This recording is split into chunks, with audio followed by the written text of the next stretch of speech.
We're at the Northwest Flower and Garden Festival here in Seattle. Here in Seattle, it's maybe not so bright and sunny today. It's raining out a little bit this morning, actually. We're going to give you a sneak peek at our presentation that we're going to be giving in a couple days on flower farming tips for the backyard cutting garden.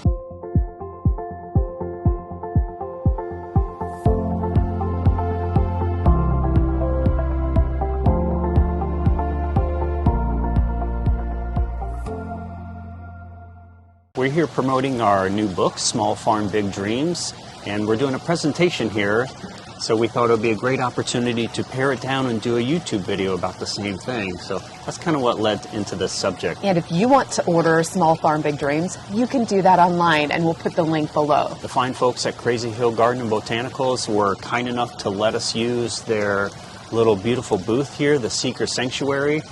This is not a paid promotion, but they were awesome enough to let us sit here and have a quiet moment out of the way of everybody here, so it was really nice. This is amazing. I literally feel like I'm on a little oasis out in a garden. There's little water features all around, flowers surrounding us. It's a little bit of a magical moment. It's awesome. All right, so the flower farmer tips for starting a backyard cutting garden. We've learned quite a few things over the past decade, and we've given quite a few presentations about creating a backyard cutting garden. Now, this isn't focused on specifically on how to create a backyard cutting garden. This is the tips, the flower farming tips for how to create a backyard cutting garden. And the first thing we'll start with are the basic tips, and that is site selection and garden prep.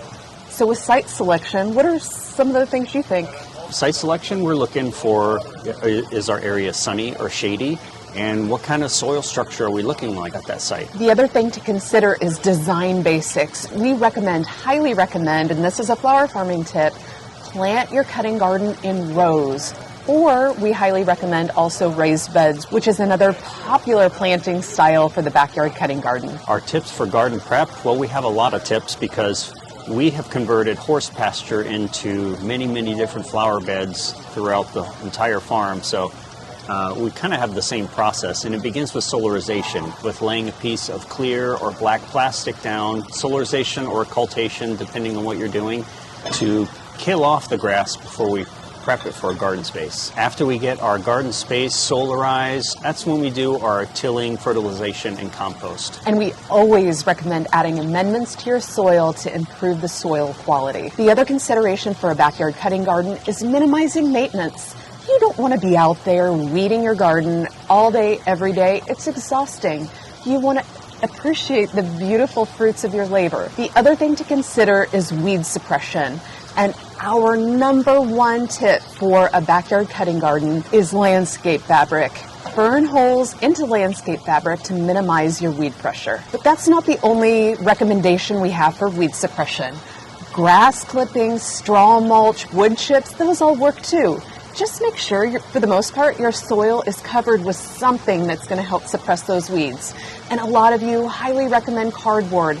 Cardboard absolutely works too, as long as you put something on top of that cardboard to hold it down and in place. All of those are awesome weed suppression techniques. And from a mechanical standpoint, our number one favorite tool is the stirrup hoe. And all of our employees that we have working for us, like, where did you get that tool? It's amazing. And we'll show a picture of it, of what that looks like. And that leads into creating a weeding schedule. This is a huge factor in minimizing your maintenance. Even though it's part of the maintenance, getting a good weeding schedule down is crucial to having a successful cutting bed. We recommend always weeding before the weeds pop up. You want to weed where they're this tall, not a foot tall, so it's a lot better when you weed that way. Totally, and we love doing an every 2-week weeding schedule. That may sound like a lot, but it's not every day. It's not all the hours of the day. Every 2 weeks, go in and maintain those weeds and make sure they don't overpower your flowers. And once your flowers are mature, they start to stay ahead of the weeds, and then you're not really weeding much anymore. That's right. And then the last thing we want you to consider for minimizing maintenance is a great watering schedule. You really need to water your little plant babies when they're small, but once your plants get established, you do not need to do a lot of watering. The next topic we'll talk about is maximizing your blooms for your cutting garden.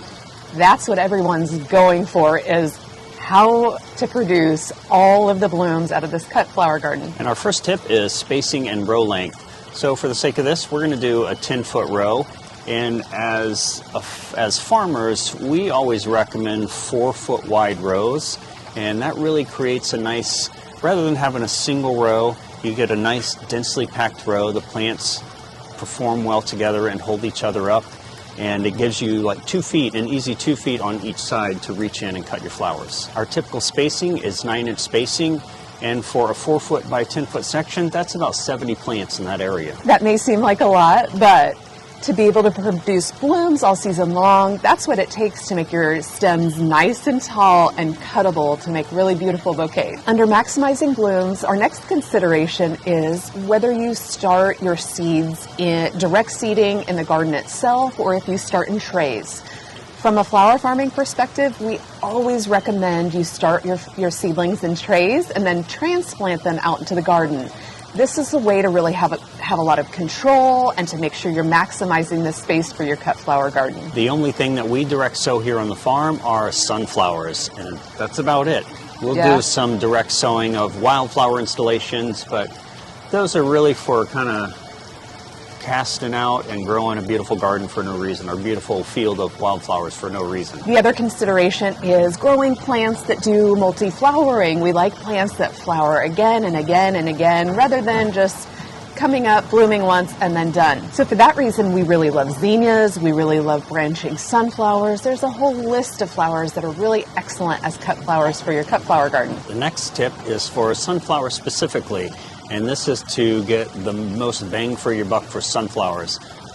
People will typically plant their sunflowers like 12 inches apart, one seed, and that creates just those enormous heads and just big chunky stems that are just really tough to use. Yeah. So as a cut flower garden, we're looking to utilize our sunflowers in bouquet work or just enjoy. We want to cut them and bring them inside and enjoy them.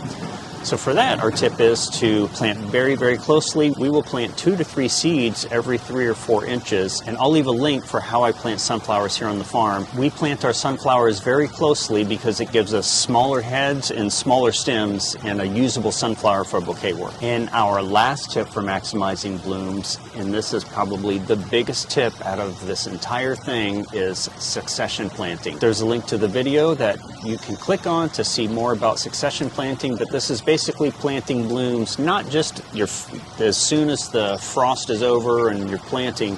This is planting blooms consecutively throughout the early season to make sure that you have blooms at the end of the year as well. And you have a really simplified way to explain that to everyone in a really consumable way that everyone can understand. Keeping in mind that this is starting your seeds in trays. We plant our plants out at the last frost date, another set of plants 4 weeks after that frost date, and the last set of plants 8 weeks after that frost date. And that last planting really gets us blooms into the fall season. Plant plants that can take a little bit of that cold weather. We really look for snapdragons and I don't know what else. Stock. Anemone, ranunculus, anything that can take a little bit of cold. We're actually planting out before our last frost date. They can take a little bit of those colder temps and they thrive in it. So look for those. And then things like zinnias and sunflowers, they really are big time sun lovers. Those are things that you don't want to plant in that early season. You're going to wait and do that in your middle or end succession. For a backyard cutting garden, the next topic that we have is choosing the cutting garden favorites. And you all know we just did a video on the 10 best cut flowers, the easiest you can grow. We'll put a link to that above. Those are the simplest, most easy flowers you can start from seeds. So if you've never done a cut flower garden before, those are the ones to definitely start with. The seasonality of color is one of the key tips that we think is important, is planting for the seasons. Pastels in the spring, brights in the summer, and those autumnal colors in the fall. The last thing we'll talk about is cutting and keeping your flowers. We want to get the longest face life out of our flowers that we're cutting here on our cutting garden. And people often ask us what our tips are to make sure those flowers really last the longest time possible. So the first tip is cut in the early morning or late evening, just to make sure your flowers have really stored up their sugar stores. That'll make sure that they last the longest amount of time. And for things like your summer flowers, your zinnias, celosia, straw flower, they need to be a little bit more mature before you harvest them. We'll link another video for how we check for if zinnias are ready to cut or not. It's called the wiggle test. The wiggle test, you gotta wiggle. But you'll see more on that. The wiggle test is very critical to make sure they don't just completely drop over, wilt, and die. The other thing we do is we make sure that we cut directly into water. So as soon as you make that cut, I mean, it's pretty seeing these people walk around with like baskets of flowers with their flowers not in water, but it's not practical. As soon as you make that cut, make sure you're sticking your flower stem directly into water so that it can hydrate. And the other thing to keep in mind is you need to give it some sort of a rest period. Rest period is critical. It's traumatic for your flowers to get cut. So give it a rest period so that it can have time to rehydrate and chill out for a minute. And the biggest tip out of all of this is water, water, water. Keeping clean water for your flowers all the time, every day.